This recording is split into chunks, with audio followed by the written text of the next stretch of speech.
रामकृष्ण हरी, नर्मदे हर, नर्मदा परिक्रमा गौरीताई गंगवणे या युट्यूब चॅनलवरती मी तुम्हा सर्वांचं सहर्ष स्वागत करते। तर माझं नाव आहे कुमारी हरिभक्तपरायण गौरीताई बाळासाहेब गंगवणे। मी राहणार चाकण पुणे या ठिकाणाहून आहे। तर मी जाणार आहे पायी नर्मदा परिक्रमेसाठी। तर 10 नोव्हेंबर 2024 ला मी पुण्यातून निघणार आहे। तर 13 नोव्हेंबर 2024 ला मी संकल्प घेणार आहे, म्हणजे नर्मदा परिक्रमेचा संकल्प घेणार आहे। परिक्रमा करत असताना काय अनुभव आले, कोणते चांगले अनुभव आले, कोणते वाईट अनुभव आले, कोणत्या कोणत्या अडचणीतून आपल्याला मात करून पुढे जावं लागतं, असे मी अनेक व्हिडिओ तुमच्या समोर शेअर करण्याचा प्रयत्न करणार आहे। नर्मदा परिक्रमा आहे त्या परिस्थितीत माणसानं कसं राहावं हे परिक्रमा शिकवते। तर परिक्रमेसाठी लागणारे काय काय साहित्य आहे थोडक्यात मी घेणार आहे। तर मीही ते तुम्हाला शेअर करणार आहे, कारण मी मागच्या वर्षी जी परिक्रमा केली होती तर काही अनुभव नव्हता। काही काही लोकांनी सांगितलं होतं की हे सामान घेऊन जा, ते सामान घेऊन जा, पण जेव्हा आपण स्वतः परिक्रमा करतो तेव्हा आपल्याला समजतं की कोणत्या कोणत्या गोष्टी घेतल्या पाहिजे आणि कोणत्या कोणत्या गोष्टी नाही घेतल्या पाहिजे। तर कोणत्या कोणत्या गोष्टी घ्यायच्या, काय काय सामान घ्यायचं, तर मी तुम्हाला सर्व सांगणार आहे, तुम्हाला सर्व शेअर करते। चला तर मग बघूयात आपण काय काय घ्यायचं आहे ते। पहिल्यांदा आपण बॅग पासून सुरुवात करूया, कारण सगळ्या वस्तू ठेवण्यासाठी बॅग आवश्यक आहे। त्याच्यामुळे कमरेला व्यवस्थित फिटिंग मध्ये बसेल आणि कम्फर्टेबल आहे अशी मी बॅग घेतलेली आहे। 2200 रुपये बॅगची प्राइस आहे। त्याच्यानंतर मी हे ब्लँकेट घेतलेलं आहे छोटं, जे अगदी कमी वेट मध्ये आहे।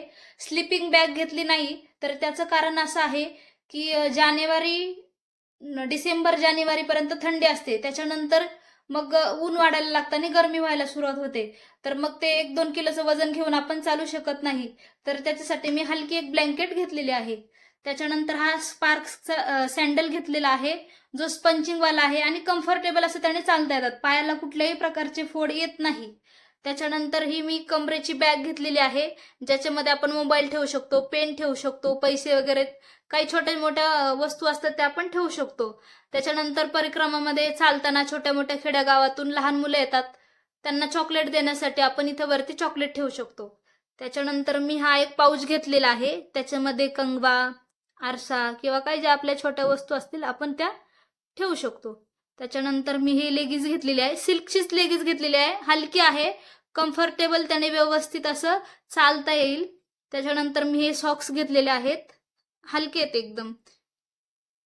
त्याच्यानंतर ही मंकी कॅप घेतलेली आहे। जानेवारी डिसेंबर या वेळात या काळात खूप भयंकर थंडी असते, डबल टिबल तिथं कॅप घालावी लागते, त्याच्यासाठी ही कॅप घेतलेली आहे। आणि व्हाईट ड्रेसमध्ये मी हे नेहरू घेतलेले आहेत, जे 3 शिवून घेतलेले आहेत। तर 3 याकरता शिवून घेतलेले आहेत की 2 आपण कंटिन्यू घालत असतो, तर काही दिवसांनी जर खराब झाले तर आपण याच्यातला पण एक यूज करू शकतो। त्यानंतर अंगावर घेण्यासाठी मी हे उपरणं घेतलेलं आहे, जे बाबांचं उपरणं आहे, बघू शकता तुम्ही, एक ऑरेंज कलर मध्ये आणि एक मेहंदी कलर मध्ये आहे। त्याच्यानंतर मी हा कमंडलू घेतला आहे आणि त्याच्यासोबत हा छोटासा ग्लास घेतलेला आहे पाणी पिण्यासाठी, त्याचा चहा पिण्यासाठी पण वापर करू शकतो। हे कमंडलू, हे मी जे ताट घेतलेलं आहे, हे ताट माझं मागच्या वर्षी मी परिक्रमा केली होती तेच ताट आहे, पुन्हा मी यावर्षी हे ताट सोबत घेऊन जात आहे। त्याच्यानंतर हे छोटंसं आसन आहे मैयाला ठेवण्यासाठी। त्याच्यानंतर मी हे तूप घेतलेलं आहे, ज्याच्यात मी तुपाच्या वाती 65 भिजून टाकलेले आहे। त्याच्यानंतर हे जे साहित्य आहे हे परिक्रमा संकल्प घेताना साहित्य आहे, याच्यामध्ये आहे पूजा करण्यासाठी, आरती करण्यासाठी ही पळी, ह्या लेन्सच्या डब्बीमध्ये मी हळदी कुंकू घेतलेला आहे, अगदी हलकं वजन मी नेणार आहे। त्याच्यानंतर ही ना अत्तर आहे, ही खडी साखर आहे, हे तांदूळ आहेत, हा ओला बुक्का आहे, हे अष्टगंध आहे आणि मैयाचं पाणी ठेवण्यासाठी ही मी छोटीशी फिशची बॉटल घेतलेली आहे। इथे 1 रुपया आणि सुपारी आहे, माचिसच्या काड्या आहेत आणि ही पेटी आहे। ही पेटी मी याच्यात रोजचं देवाचं सामान ठेवण्यासाठी, देवाची पूजा करण्यासाठी ही पेटी घेतलेली आहे। त्याच्यानंतर आवश्यक असा चार्जर, त्याच्यानंतर हा फोल्डचा चाकू घेतलेला आहे मी. कधी आपण काही ठिकाणी आपल्याला फ्रुट्स वगैरे भेटतात, आपण घेऊन खाऊ शकतो, तेव्हा हे कापण्यासाठी घेतलेले आहेत. किंवा कधी काही कोणती गोष्ट कापायची असेल आपल्याला, धागा वगैरे, तर त्याच्यासाठी घेतलेलं आहे. हे स्टिक आहे जे आपण मॅट फोल्ड करतो आणि दोरीने बांधतो. दोरीने न बांधता हे असं ओढून त्याला बांधायचं. त्याच्यानंतर हा कंगवा, हा आरसा, कपडे घासण्याकरता ब्रश. कधी कधी घाण कपडे होतात आपले जास्तच, ते निघत नाही साबणाने, मग हा ब्रश घेतलेला आहे. नंतर कोलगेट ब्रश, टूथब्रश आणि ही वही आणि पेन.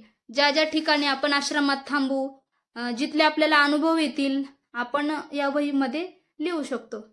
तर अशा प्रकारे हे जे सामान आहे ते मी परिक्रमेसाठी घेतलेलं आहे, बघू शकता.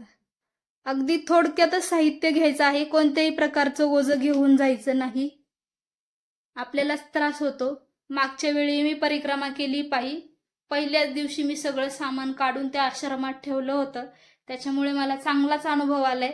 ज्या आवश्यक वस्तू आहेत त्याच वस्तू न्यायच्या. खाण्यापिण्याच्या कोणत्याही वस्तू ओझं घेऊन जायचं नाही, कारण की ओझं नेलं की आपल्याला सांभाळावं लागतं, चालणंही होत नाही. आणि दंडक जो आहे, दंडक मी तो ओंकारेश्वर वरून घेणार आहे. मॅट, दंडक सगळं ओंकारेश्वरवरून घेणार आहे.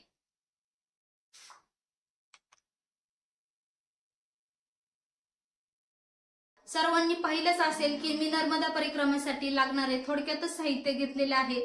तर सर्वांनीही एवढंच सामान घेऊन जा, कोणतेही जास्त ओझं घेऊन जाऊ नका, जेणेकरून आपल्याला त्रास होईल. तर याप्रमाणे मी साहित्य घेतलेलं असेल. तर व्हिडिओ आवडला असेल तर नक्कीच चॅनलला सबस्क्राईब करा, लाईक करा, कमेंट्स करा, शेअर करा. भेटूया नेक्स्ट व्लॉगमध्ये. रामकृष्ण हरी, नर्मदे हर.